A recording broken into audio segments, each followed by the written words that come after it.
The princess of the royal state of Arizona was suffering from the obsessive cleanliness disorder. If a maid accidentally touched the princess's hand, she would wash her hand for hours. She asked the maids to wash clean dishes of food in front of her again with clean water, even though they were washed before. She also began to eat less food, due to which she became very weak. The king was very worried about her condition and he treated the princess a lot from the royal sages. But none of the sages could understand the prince's illness. The king was disappointed with the royal sages and announced that the one who will treat the prince's disorder will be awarded with huge wealth. After hearing the announcement, many sages came, but they couldn't succeed in treating her. One day, an old sage appeared in the court and expressed his desire to cure the princess. The king gave him permission. He first asked for the prescriptions, with the help of which the medicines were prepared and given to the princess. After seeing those prescriptions, he asked in detail about the routine of princes in the royal palace and recorded them in a book. He did a medical examination of the princess and then told the king, "The princess will be cured, but I am free to opt for any method for her treatment." As there was no other option left for the king, he agreed. On sage's order, the princess was seated on a chair and both her hands and feet were tied. Apart from the king, queen and maid was also present in room. If king had not been disappointed with the other hakims, he would have sent this sage away. All of them were looking at the sage and princess at the same time, very surprisingly. Then the sage asked for curd and mixed gram flour in it and ordered to apply it on the face of the princess, and said, "Don't take off this mixture until I tell you to remove it from princess' face."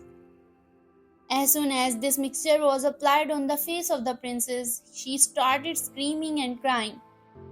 After that, he asked for a glass of water and gave 2 sips of it to the king. After that, he asked the maid standing nearby to drink 2 sips of it. Then the sage ordered the princess to drink the remaining water. As the princess refused to drink the water, he started feeding her forcefully.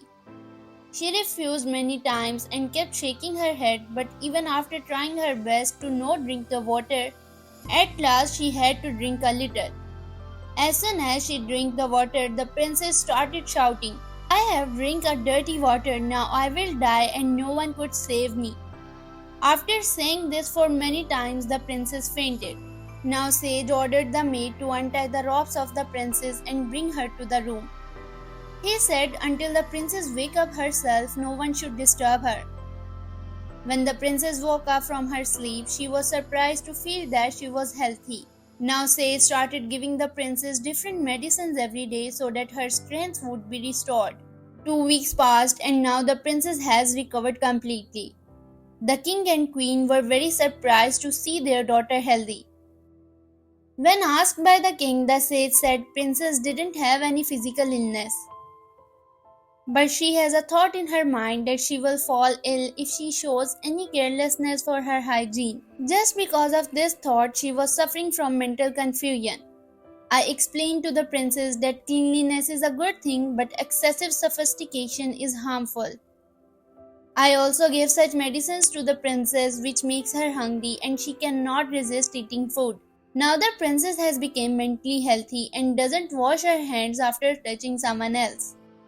After hearing all this situation, the king and queen became very happy with the sage's treatment. They awarded him with gold coins and included him among the royal sages.